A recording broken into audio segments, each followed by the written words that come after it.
everyone, welcome to the latest in Bitcoin Tech Club. Um, Today I have uh, one news item regarding compact block relay. We'll try to understand what compact block relays are, and also try to understand some recent performance metrics associated with compact block relays, and also get into some recent observations that have been made with respect to the efficiency of compact block relays given the environment of diverse mempools and fractured mempools. And we'll also look at one particular solution that is being proposed. There are other solutions also. We'll just have a look at one of the solutions that is proposed. So Um, to begin with, um, compact block relays were introduced around 2015, and the BIP I think was merged in 2016. So it's defined in BIP number 152. Um, it's a method of compact block relays are a method of um, reducing the bandwidth that is consumed whenever a node tries to propagate blocks uh, to whenever nodes propagate blocks to its peers, and it is particularly useful or important when in propagating new found blocks as quickly as possible. So the reason is basically uh, um, is that you'll have to suffer like you'll whenever there is a latency in propagating new found blocks, there is a very high chance of or probability of somebody else who is trying to mine a new block doesn't know about a block has already been mined, and you get into a race kind of condition. So if there is a delay, the other miner would still be working on his new block, and he might discover it and he might discover it, and he might uh, think that his block is the latest, and he will start to mine on his newfound block. So this condition is called as uh, racing condition, block relay racings. And in order to avoid that, it is very important for the miner to propagate his new block to as many nodes as he possibly can and as quickly as he possibly can. So that's his that will be his objective. And in order to do that, this compact block relays are very useful technique. Uh, so the main latency that happens is when uh, the miner or the propagator sends in the whole block along with all the transactions. uh, the inefficiency here is that anyway, since most mempools are sort of synchronized, every node will have a similar or at least close to similar set of transactions in their mempool, and they don't need those transaction informations, complete transaction information to be propagated by their peer. They don't have to, like, it's nothing new for them. They already have the information. They just need a short transaction ID so that they can use it to pick that transaction, the full transaction from their own mempool. So this latency involved in sending a full block with all the list of transaction contributes significantly to the latency in getting a new block to the into the hands of most nodes.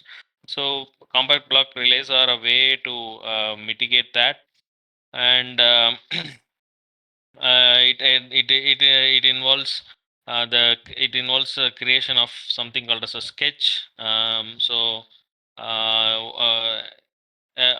node which propagates compact block relays will create a sketch. The sketch will contain typically 80 bytes of the header block of the 80-byte header of the new block, followed by short TXIDs, and there will and the node that is propagating the compact block relay will make some educated guesses about educated guesses about what set of transactions the receiving node might or might not have. So this is all based upon mempools. This guessing or prediction happens based upon mempool, and it will put all these informations into a package and then relay it. So here is a protocol flow between the three between a normal legacy relay and a compact block relay. So we'll first have a look at the legacy relay. So what happens here is node A, there are two nodes, and node A receives a block. What it will do is that it will verify the entire block, including its transactions, and then it will announce that it has an inventory. So it will say that it has an inventory of new block with it, and it wants to share it with node B. So node B will respond with a get data command, and following which node A will send the whole block. So this is how a legacy relay works, as opposed to we have the compact block relay. In compact block relay, there are two modes. One is high bandwidth, and the other is low bandwidth mode. Uh, in a high bandwidth mode, that means uh, uh, that means node B is the one that is requesting node A to send compact block relays, and node B is ready to bear the high bandwidth that is associated with this mode. But what the advantage that this mode brings you is very quick transmission of data. It can do so. Node B can quickly receive the latest blocks. So this typically high bandwidth mode typically starts with node B sending node A send a compact message. One is used to represent high bandwidth relaying. Similarly, 0 is used to represent low bandwidth relaying. So once node A receives this send compact message, what it does is that when node A receives a block and it starts processing the block, it will construct a compact block. So using it will construct a compact block, which is nothing but a set of sketches. So what the node A which wants to serve a compact block is that it will create a sketch content, and it will create a sketch content containing the header of the block, shortened TXIDs, and some full transactions which node A thinks that node B might not have. So it will put this package and then send it to node B. So when once node B receives this compact block message containing the whole details, what it will do is that it will try to reconstruct the entire block. So if it can successfully reconstruct the entire block, then this whole exchange or block construction itself is complete. But if it feels that among the list of short TXIDs that node is sent, it doesn't have information about a few of the TXIDs with itself, then what it has to do is that it will send a get block transaction message. So it will filter out short TXIDs that it doesn't know or have information about. It will send them back to node A, and then node A will respond with a block TXN query reply. So this is how node B will eventually construct a full block. So as you can see, the latency, so this vertical axis is, you can imagine it to be time. So you can see when you have a legacy relaying, it takes quite some time after receiving the block to finally node B getting this block from node A. But if you see here, it's quite quick, and this reconstruction part node B can very quickly do in the order of milliseconds. It can construct the blocks if it has the compact block relay. So this is high bandwidth mode. Within compact block relay itself, there is another low bandwidth mode. In this mode, what is the difference is that node B wants to be really cautious, and it doesn't want unverified transactions from node B. So it says that I want a compact block, but send me those compact block only after you verify the entire block. So what node A does is that it receives a block, it verifies a whole block, and then it sends an I have a new block or an invoice message. So once the node B receives an invoice message, it again sends a get data compact. So that means, so basically this exchange happens to ensure that node A is serving node B only if it requires it. Otherwise, node A doesn't have to serve node B some data that it doesn't require. So this exchange, this one extra exchange that happens in the low bandwidth mode. So once it gets, node A gets the get data, it sends in the compact block. Um, After receiving the compact block, what node B does is that what node B does is the same thing that it does in the high bandwidth mode. If it has all the transactions, it will construct a block. If it doesn't, it will send a get blocked transaction message to node A, and finally it will try to reconstruct the whole block. So this is the compact block relay protocol. So Bala, so rather than technically the low bandwidth is actually takes longer time than legacy relaying if it's asking for get block transactions, right? So rather than that, Yeah, you should use the legacy relaying. yeah, but of course, it takes more time. The latency increases, but the bandwidth, amount of data that is exchanged between the two nodes is still lesser when compared to a legacy relay.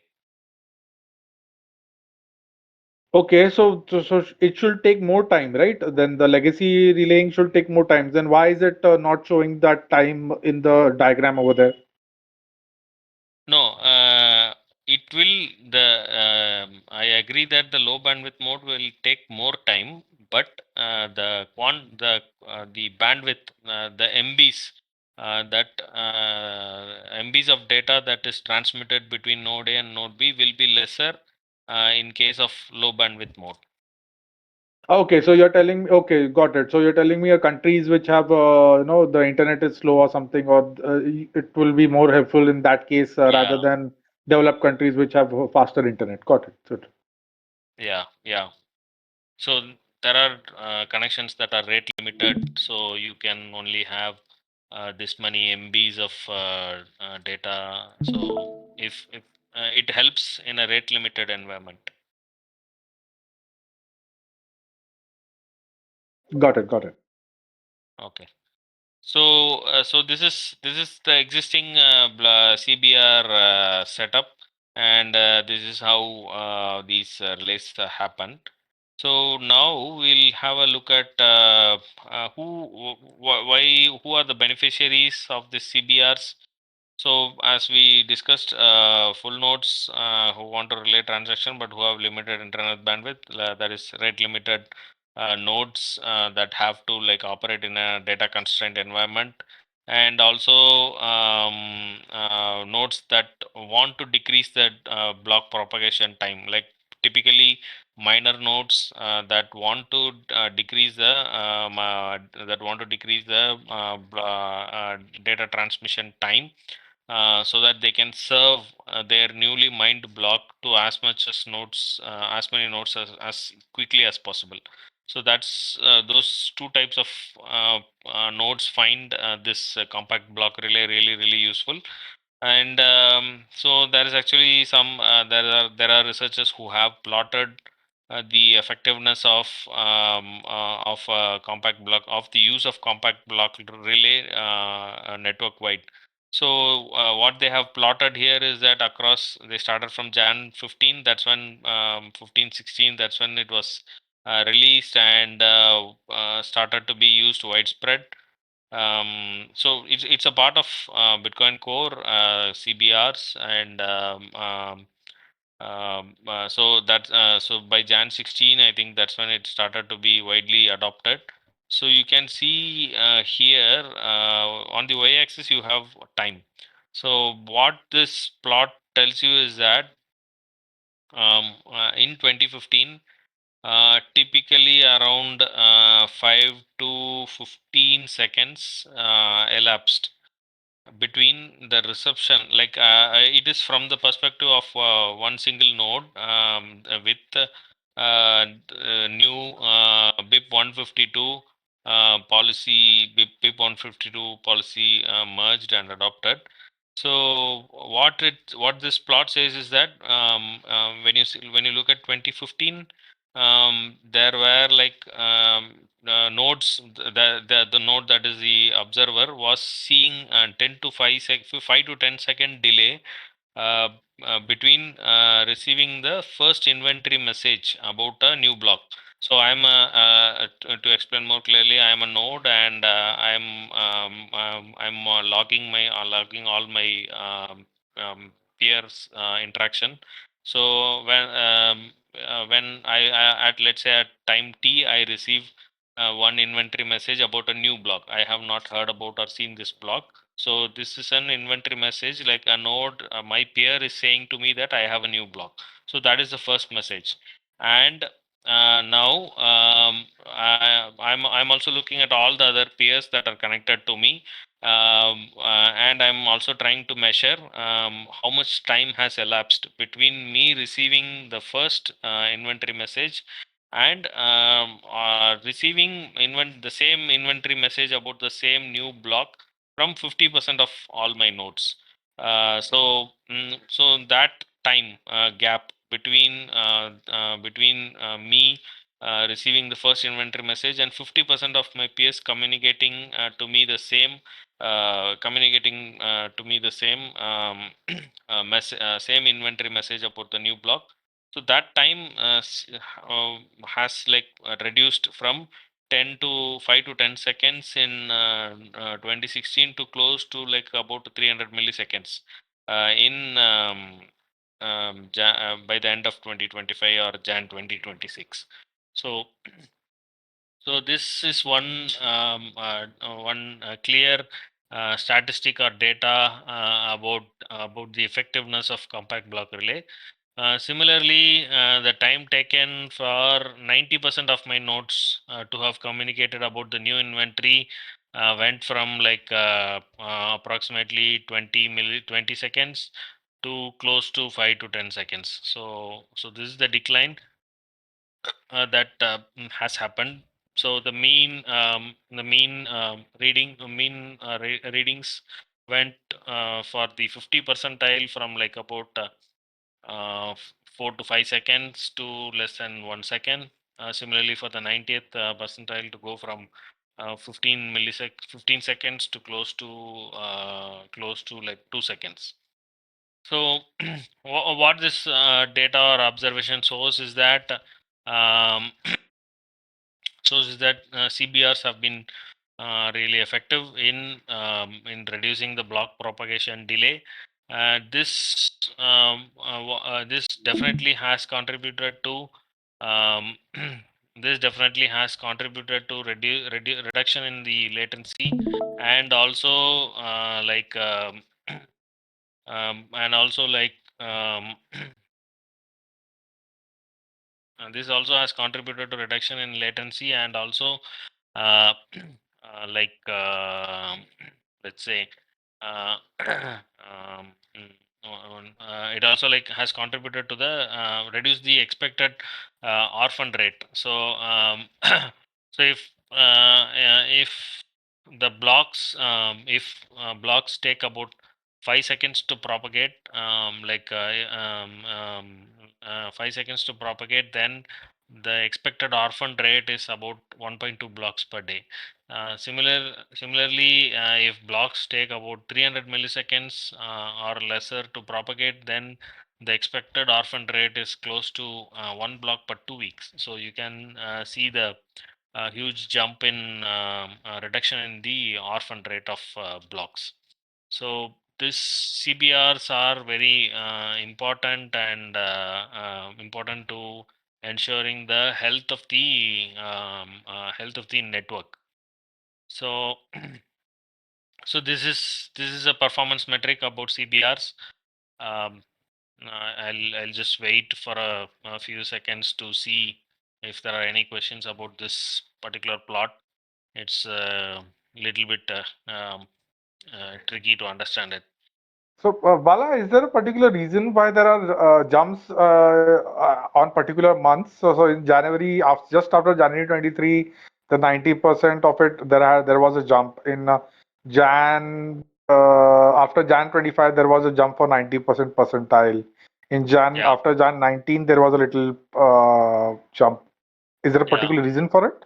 Yeah, basically, whenever there is a congestion in the mempool, you can see these spikes. So if you look back at these dates at the mempool fee rate, expected fee rate, you can see that these are periods corresponding to relatively higher fee rates. So if this range is say if this corresponds to 5 sats per VBIT minimum fee rate, then this would correspond to 10 sat per VBIT minimum fee rate. So whenever there is a congestion in the mempool, this block relay seems to have spiked, and also I'll show another statistic here. So yeah, tying into your question is what I was planning to discuss later in the next section. So I think this section will answer your question. Okay, So Bala, then we can go ahead. No problem. yeah, yeah. So basically, the problem is CBR is good and quite important for the network's health, but what the but the problem lies in that CBR relies on every node's mempool. So as we saw earlier in the protocol, um, the CBR will contain only short TXIDs, and the expectation is that your mempool and my mempool will likely have the same transaction, and with this short TXID, my mempool will be able to construct the whole block effectively able to construct the whole block. So that's the whole idea behind the CBRs. So the problem is now, what if mempools are not uniform? So and of course we cannot, by it is Bitcoin's nature that mempools will not be uniform. So and also on top of that, with the diverse mempool strategies, particularly now going on with core and nodes. So mempools are not going to be monolithic, or they are not going to be uniform. So does that affect that? For that, um, there is this famous blockchain observer, B10C. You guys might know him. So he ran a systematic monitoring of mempools of multiple nodes. So he basically spun up 5 6 nodes, and what he measured are the following metrics with respect to CBR. So He measured transactions that are pre-filled. That is like usually when transmitting a CBR, the coin base is always unique, and no mempool will be able to have the coin base transaction because that's the first transaction in that block. So it is the duty of the miner node or the CBR relay to include a compact block within it. So so this transactions are pre-filled transactions will contain a Coinbase transaction, and similarly, uh, it will also similarly this study in this study he also measured transactions that have been successfully retrieved from the node's own mempool and transactions from the extra mempool and transactions that require explicit requests via get block txn. So the last category, last is measurement is about transactions that the node completely has no idea about. So it doesn't find the transaction in its own mempool, and it hasn't seen the transaction anywhere. So it has to get those details from its PS. So he sort of measured all these metrics, and what he found is that. So if you can see this plot, the top plot is about mempool. So it is the mempool weight in MB bytes. So spikes means higher mempool activity, higher demand, and and higher size of the mempool itself.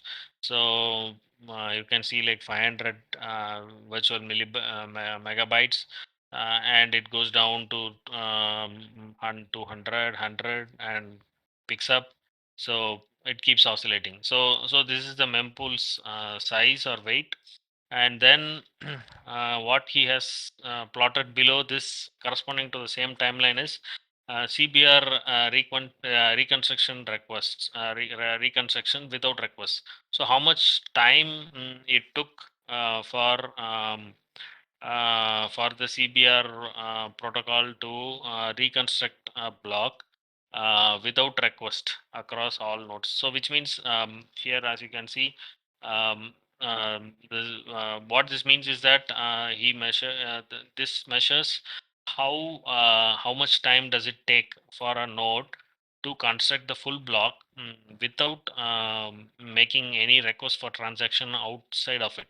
So that means lesser this time means um, lesser this time means um, 1 minute.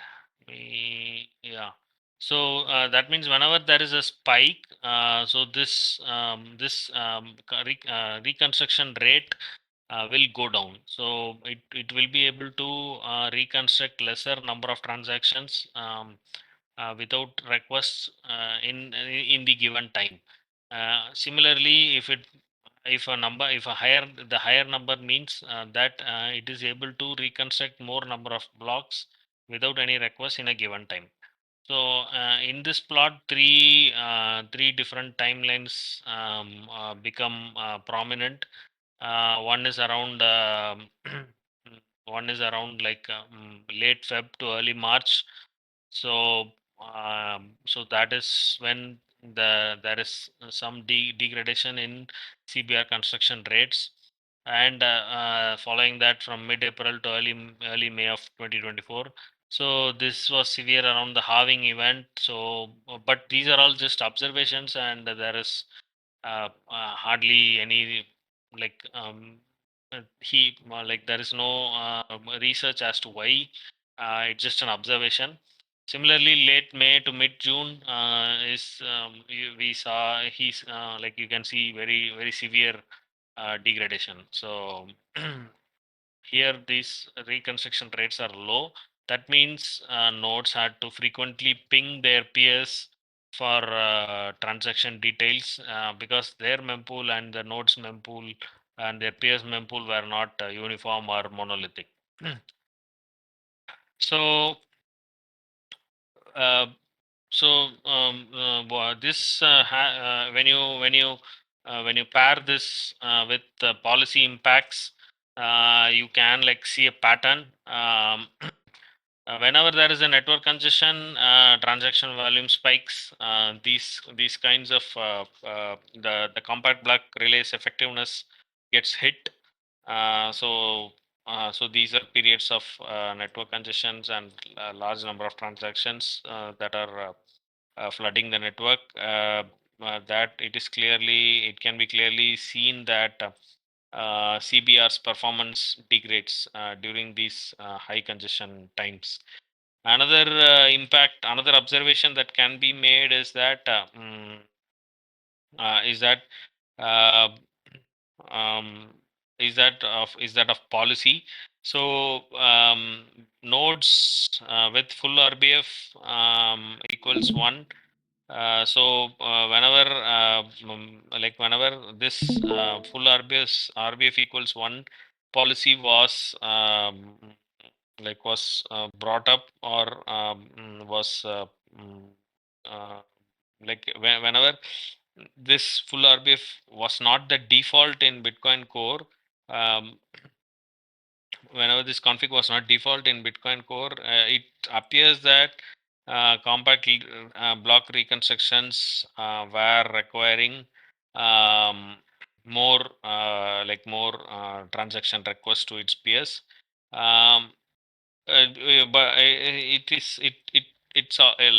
as far as I can see, it's all anecdotal, because whenever it is common knowledge that most of the miners nodes have full RBF enabled, so they will accept transactions, all sorts of transactions, and they'll cast a very wide net. It is similarly due to these policy differences and all stuffs. Most of our nodes, or plebs node, will not likely have full RBF, and this will cause our mempool to differ from minus mempool. So here, in that case, CBR relays will take a hit. So that is an impact of policy misalignment. So that can also be observed here, but we never know how many full RBF nodes are there, or who were all the who were all the miners that have full RBF enabled, and those kinds of stuffs we do not directly know, but we can see that whenever there is a given the diversity of mempool policies around, we can see that whenever there is a spike in transaction volume and mempool congestion, the CBR relay effectiveness goes down. So this is an observable data, but the reasons behind it can be diverse. It can be due to policy. It can be it most likely is due to policy and fractured mempool. So that is the only reason why CBR's reconstruction rate will go down. And also there was a latency analysis that was made. Basically he measured compact block reconstruction time that it took with and without transaction requests. So if at all your mempool was closely aligned with the minus mempool, and he sends you a CBR, you can reconstruct the block in approximately, the median time is like 15 seconds. But if your transaction but if your mempool policy is not aligned, and if it's not aligned, and he has to get information from others to reconstruct the block, then he has to it will take like about 100 or odd millisecond to reconstruct the block.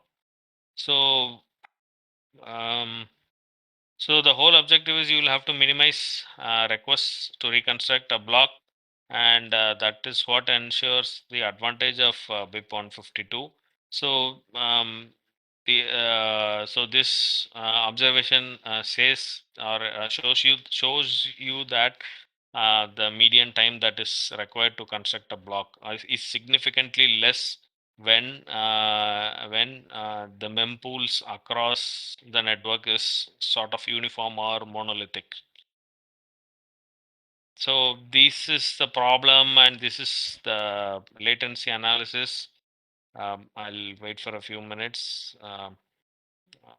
if there are any doubts. So, Bala, so what you're saying is technically not the whole. So you have to just be equivalent. Your mempool should be equivalent to the miner's mempool. So that will make it much easier rather than having a uniformity in the whole network. So if the miners every Yeah, yeah, but no miner will announce their mempool policy. We just have to make an educated guess that the miner will cast a wide net, and at least if at like miners we I there is no sense in making your node like in making your node have the same policy as a miner, because the miners requirements are completely different from yours. So what makes more sense is that Uh, to the extent possible, if there are no fundamental differences in the relay policy, then it helps the network as a whole. You will have less orphans, you will have less latency. Yes. So, Bala, that was my next question. So, let's say if the version 30 is implemented by most miners and that is their mempool policy, and Yeah, most of the knots and they don't have those kinds of transactions. So, what is yeah, going to happen? So, the latency will go up, right? It will yeah. significantly go up. Yeah, if there is an extreme polarization happening, then yeah, the consequence of such a polarized mempool state would be there will be significant increase in orphan rate, and you will people will start building on blocks that are already mined, so you'll have block race conditions going on, so you'll have Yeah, orphans.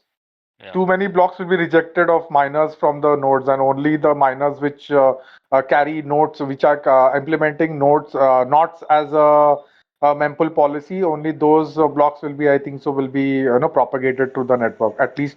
So so. Will it cause a hard fork or soft fork if people wanted it? No, no. This doesn't lead to a hard fork. It just leads to race conditions where No, no, you will no, have. no.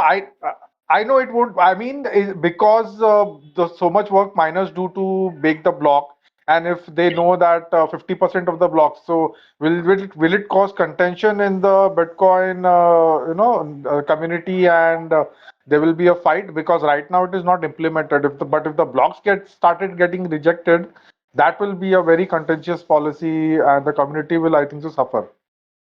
Yeah, it depends on the miner. So miners are rational actors. So if at all there is significant weight behind the knots nodes, and their mempool policies are very prevalent, and they are not able to get their mined block propagated at a very quick rate, then probably they'll see sense in the new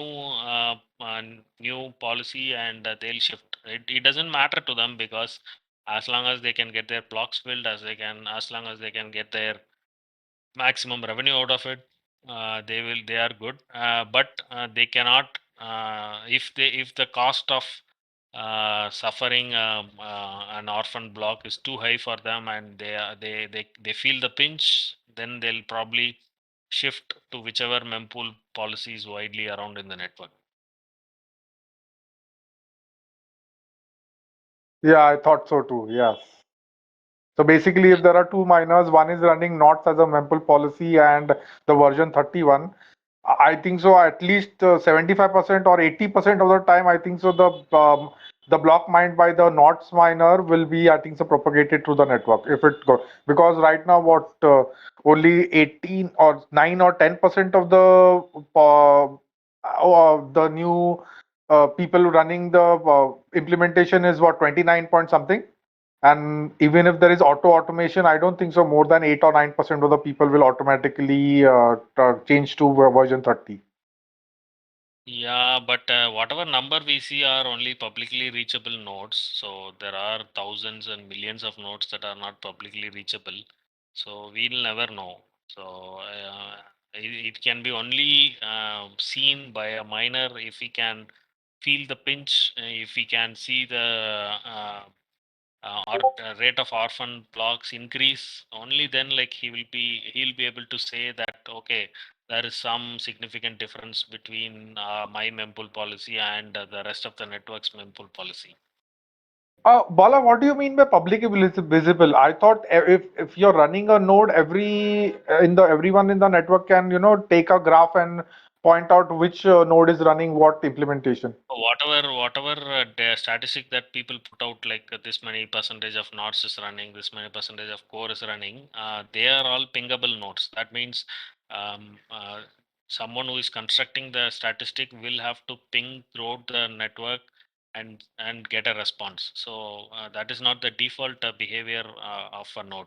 So default behavior of a node is that it will only respond to it will only respond to specific, like inventory message, like get tx message, that kind of thing. So my node will have a list of peers, and it will look and it will listen to those peers only, and this peers list and ranking keeps rotating and it keeps changing. Of course that happens, but But by default anyone outside my peer network cannot ping me and get like what version are you using, that kind of information.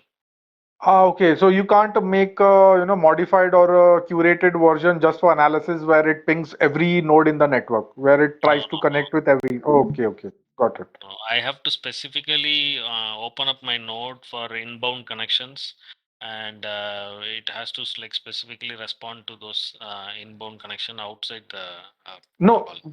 so can we do something? So technically there are what, 15, it connects to 9 and 6 more as a backup. So can I just after connecting I reject them and I start and ask for new 15 new connections. Then after getting that information I reject those and again start with a new. In that way can Yeah, I but connect to all the nodes in the network? no, it you cannot do an exhaustive search of all the nodes on the network by using your core. So it doesn't work that way. Okay. So you can't reject nodes once you're connected to them to find No, new no, ones. no. Okay, okay. So yeah, whatever number you see, you have to like take it with a pinch of salt. Got it. So they are using their own. So technically, it's a subjective answer which they are giving us. Yeah, yeah, yeah. So this is the problem and those things. So there is one new idea that is being proposed to mitigate this. It's called as template sharing. So basically, the idea is that